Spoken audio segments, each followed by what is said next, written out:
విక్రమ్ టీవీకి సబ్స్క్రైబ్ చేయండి. Subscribe to Vikram TV. Subscribe to Vikram TV. Subscribe to Vikram TV. Subscribe to Vikram TV. Please like, share and subscribe to Vikram TV.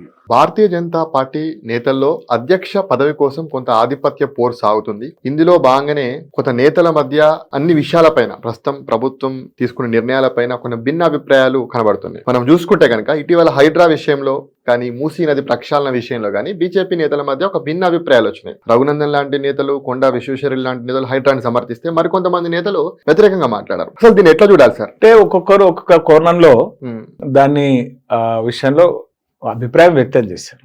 Ultimate గా party ఏదైతే line తీసుకుందో దానికి అనుగుణంగా అందరు వచ్చేసారు. అంటే spontaneous ఒకరు కాపాడాలనేటువంటి, ఇంకొకరు ఇది ఈ రకంగా డెమాలిషన్ అనేటువంటిది కూలగొట్టడం అనేటువంటిది కరెక్ట్ కాదు. సమగ్రంగా ఆలోచించిన అక్కడ అసలు మూసీ ప్రక్షాళన అనేటువంటిది ఎస్ ఇట్ ఈస్ రిక్వైర్డ్, అది అవసరమే.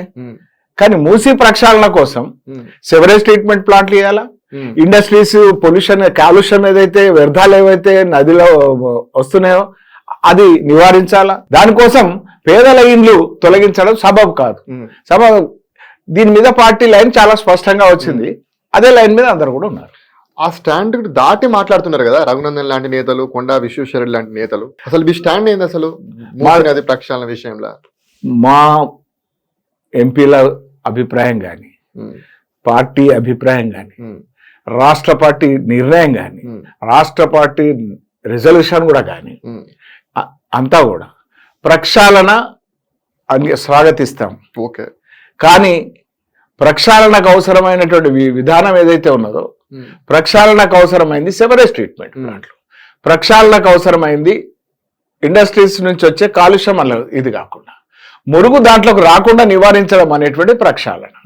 మీరు నీరు తీసుకొచ్చి కలుపుతారు, అక్కడ నీరు లేదు కాబట్టి, లభ్యత లేదు కాబట్టి నీరు తీసుకొచ్చి కలుపుతారు, దానికి మేము స్వాగతిస్తాం.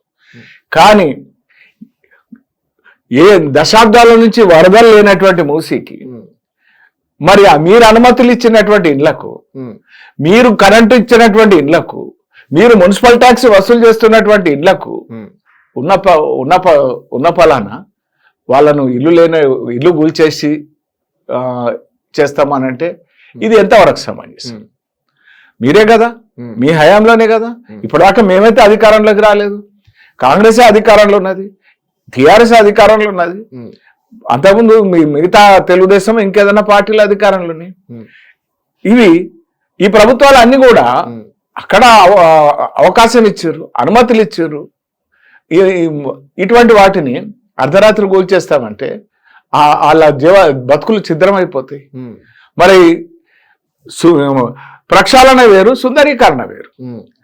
ప్రక్షాళన కానీ ఒక ఇల్లు కూడా తీయాల్సిన అవసరం లేదు. రివర్ బెడ్ లో నదిలో ఉన్నటువంటి ఇండ్లను తప్ప, ఇప్పుడు ఏవైతే తీసారో నదిలో ఉన్న ఇండ్లు, ఎస్ అవి నదిలో ఉన్నాయి, ప్రమాదభరితం. నదిలో ఉన్న ఇండ్లను తీసేయాల, వాళ్ళకి ఆల్టర్నేటివ్ ఆవాసాలు ఇవ్వాలి. కానీ ఎక్కడైతే బఫర్ జోన్ అనో లేకపోతే ఇంకోటనో ఏదన్నా నిర్దిష్టమైన సాంకేతిక జరగాల. నీళ్ళు వస్తే అసలు ఎంతవరకు వస్తున్నాయి నీళ్లు? వాళ్ళ తరాల నుంచి చూసిన వాళ్ళు లేరు, వాళ్ళ దగ్గరికి ఇండ్ల కాడికి నీళ్ళు వచ్చినాయి. అటువంటి వాటిని మీరు తీసి ఇల్లు వీకి పందిరేస్తామంటే ఇది సమంజసం కాదని. అందుకని ఆ విషయంలో వాళ్ళకు బాసటగా నిలబడాల్సినటువంటి బాధ్యత రాజకీయ పార్టీగా మా కర్తవ్యం.